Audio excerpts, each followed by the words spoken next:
if reposted. Rabbi Yonason Goldson is the keynote speaker with 3,000 years experience and is director of the Ethical Imperatives LLC. He has a book out right now called Grappling with the Gray, an ethical handbook for personal success and business opportunity. You can find his book on Amazon, or you can find out more about Rabbi Goldson. You can visit his website at yonasongoldson.com. There's also a link to his most recent TED Talk, which I highly recommend checking out. I'm going to jump into it real quick. I got a quote from you. It says, "It is far less painful to be left to our own folly than to face the need for changing course." I think everyone needs to hear this. Everyone hates change, but can you explain what this means to you in your words? Well, sure. My wife is more succinct, I think, when she says nothing likes change except a baby's diaper. And we're all familiar with the famous phrase that insanity is doing the same thing over and over again, expecting a different result. So why do we keep doing it? Yeah. Because it's not so much insanity as ego. The more we persist in a particular line of thought or a particular behavior pattern, the more invested we become in asserting that we're doing the right thing. Once we've made up our minds, now our reputation, whether it's to other people or to ourselves, is wrapped up in the success of whatever it is we're trying to do. And we can become so invested and so determined to prove that we're right, whether it's to others or to ourselves, that it's more painful to us to admit we're wrong than it is to persevere in doing what we're doing.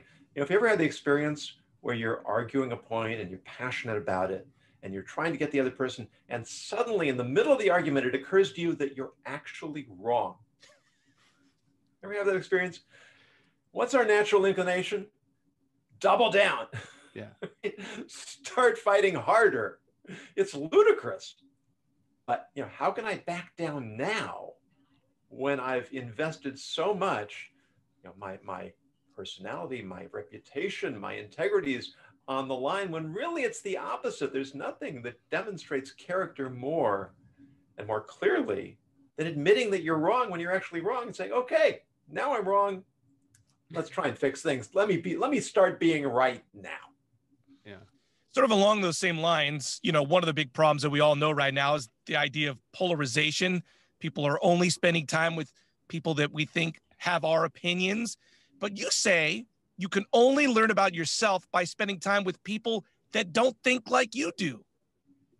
Yeah, it's a lot more comfortable to sit around in a circle.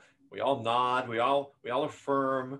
We're very comfortable that nobody's going to challenge us because we all agree to agree.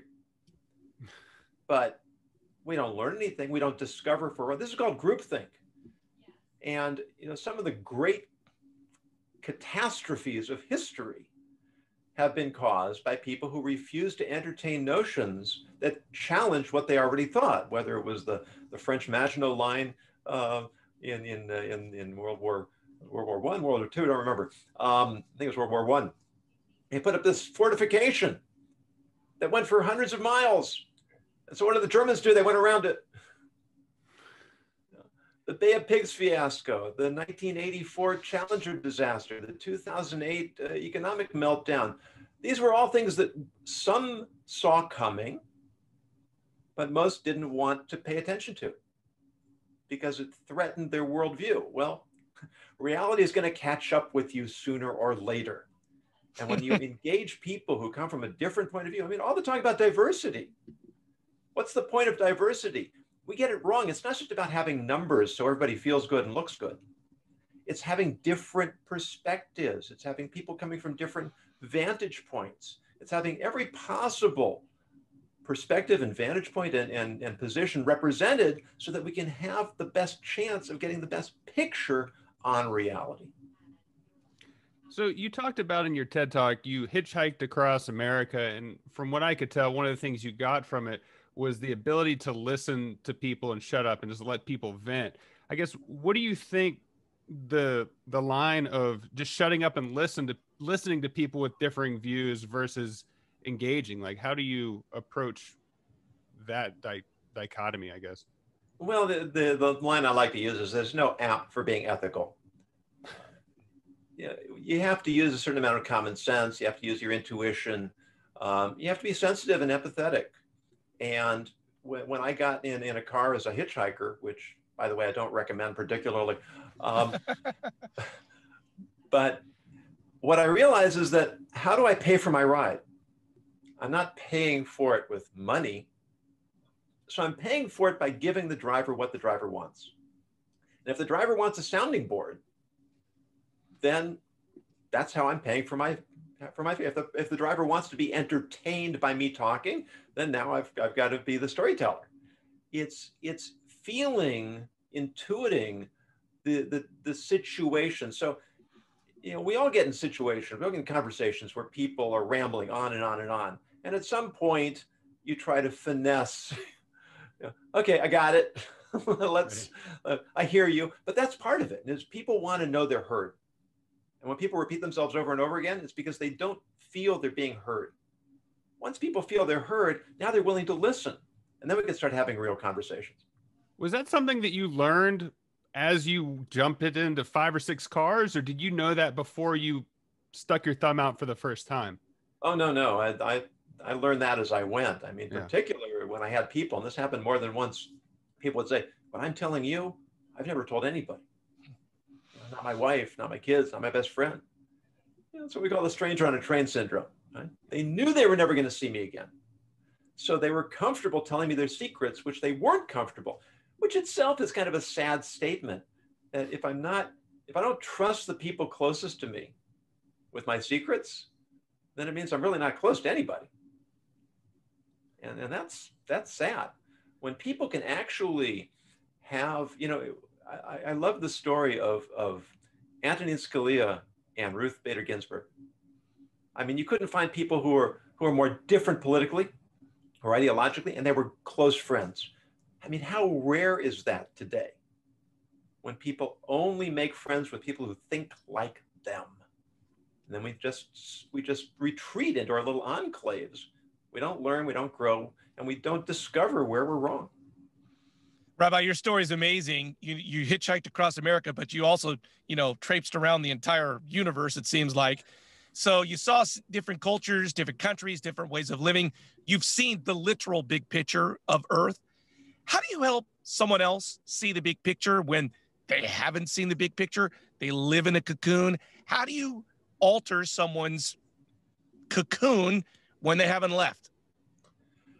Well, one of the advantages I have as an Orthodox rabbi is I can challenge stereotypes. So, for instance, on my TED Talk, I got up on stage and my opening line was, "I am a religious fundamentalist." There's dead silence. 400 people out there going, "Uh-oh." And I said, "I know, that's a dangerous way to start a talk." And everybody cracked up. It broke the tension. And then I went on to tell a story. Storytelling is the best way to communicate. Because I told the story of when I first encountered an Orthodox rabbi. And I had my stereotypes and my preconceptions. And this rabbi was the antithesis of what I imagined he would be. And the wonderful moment about my TED Talk is when I got up the stage, and I circled around, I was coming back into the auditorium, and a woman intercepted me, and she said, "When you got up on that stage, I knew exactly what kind of person you were, and I knew exactly what kind of talk you were going to give. And you just blew away my expectations. Thank you." I thought, wow, this really comes full circle. And when we encounter people who think differently from us, we think differently from them, we have our expectations, they have their expectations. And when you show someone that you're willing to listen, and then you articulate back, you mean, this is what you mean, this is where you're coming from. They say, yeah, now they know they've been heard. Oh, you're a conservative and you listen to me, a liberal? You're a liberal and you listen to me, and you're not yelling at me, and you're not spouting dogma, and you're not telling me I'm evil. Wow, maybe I should give you a chance. Yeah. Isn't that how we open things up? One of the phrases, if you do any research on you, is that you often apply the wisdom of the ancients to the modern world. You know, there's lots of history in the Jewish religion, just plain history. So let's take, you know, religion out of it for a second because it gets a bad rap. How do we apply history to the modern world? How does history help us like today? Well, there are a few choice quotes that we can invoke. Most people have heard Santayana's quote that those who don't learn from history are condemned to repeat it. But Friedrich Hegel said the great lesson of history is that nobody learns from it. And Mark Twain said that history doesn't repeat itself, but it rhymes. Right? Which means that when you study history, you gain life lessons. You understand where people went right, where people went wrong. And while we're not going to find ourselves in identical situations, the more we learn the lessons of history, the better prepared we are. When we find ourselves in situations, we have more to draw on. We have more visceral experience. We didn't go through it ourselves, but somebody else has. So whether it's philosophical teachings, whether it's actual historical vignettes, history is it's our collective experience, and experience is the best teacher. If we learn from history, we're not going to get it right all the time, but we've got a better chance of getting it right more of the time. Rabbi Yonason Goldson, thank you so much for giving us some time today. Guys, check out his book, Grappling with the Gray, an ethical handbook for personal success and business prosperity. I'm Andrew Keller for Larry and the Rabbi saying, thanks for stopping by. Thanks so much.